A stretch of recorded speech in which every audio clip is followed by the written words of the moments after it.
Hi, Greg Barton here, your franchise on steroids. Hey, welcome back. Guys, today I want to talk about, you guessed it, the root beer rule. Yeah, no, this is not a product placement. I'm not being paid to actually sell root beer.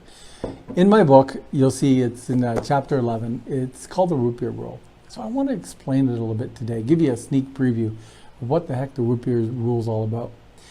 When I was a kid, I used to drink gallons and gallons of root beer. I love this stuff. I still do, in fact. I mean, who doesn't like root beer? And I remember I was with a friend, and I was a teenager, and I was drinking root beer, and he's like, the company came out and they said, put a big poster up in the store, and they said, your favorite root beer, now caffeine free. And I remember thinking, wow, that's so cool. And my friend was like, oh great, it's caffeine free. I can drink it now. Because I guess the caffeine made him jittery. So he bought root beer because it was caffeine free. And I'm like, wait, what? Root beer's been caffeine free for like 100 years. And it has. It's just naturally caffeine free.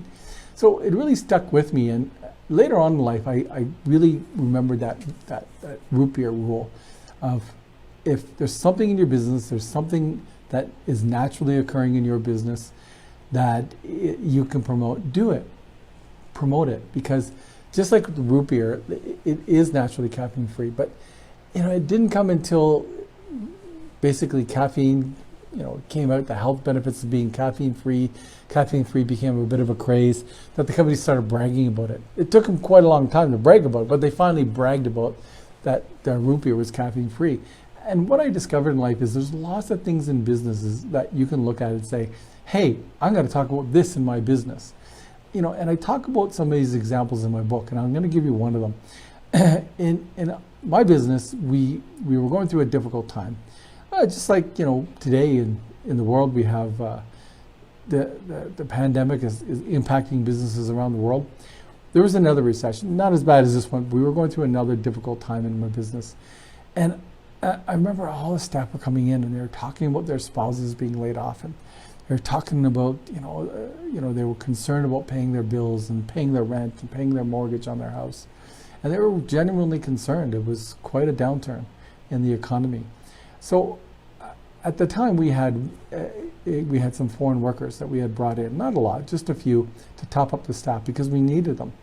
But under the rules of the foreign worker program, you could not lay off any Canadians, you couldn't lay off anybody in the business, or else you basically weren't eligible for the foreign worker program for many, many, many years in the future. So I thought about this, and I thought, well, I can't lay anybody off, because if I do, when things bounce back, I won't be able to use the foreign worker program again, and I'll have a chronic worker shortage until the end of time. So it became very clear to me that my business was basically, whether I liked it or not, was layoff proof. So we were having a fairly regular staff meeting, and I brought all the staff together, and I said, well, guys, great news.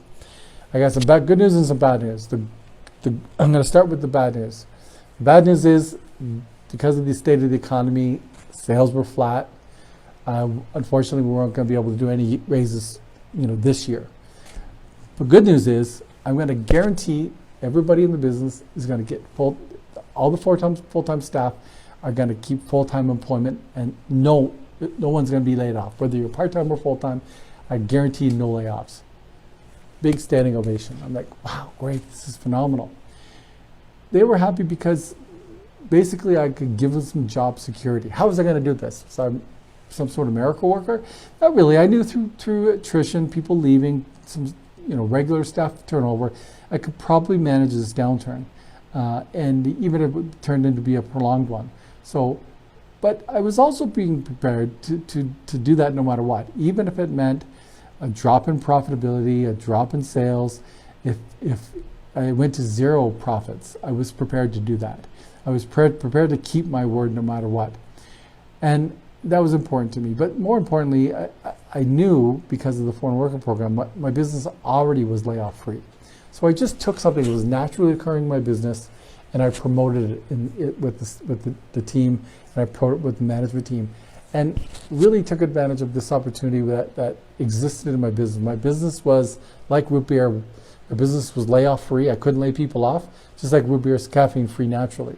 So I used it and I was able to deploy it in my business, and because of it, I ended up motivating the staff to kind of take it to the next level. So that's an example of things that are in your business that, that where you can apply the root beer rule. What's in your business that is naturally occurring, something that exists. It could be the services you sell, the products you sell, but there's a benefit. And maybe if you're in a franchise, your franchisor doesn't see this. Maybe you see it, and once you see it, maybe they will as well. But again, you need to dig into your business, look into your business, make sure you're deep into the operations chair so you can take back and take a kind of the 10,000 viewpoint of your business to really look at it and see where you can see some root beer rule opportunities. That's it for today, guys. Thanks very much from your Franchise on Steroids. We'll see you next time.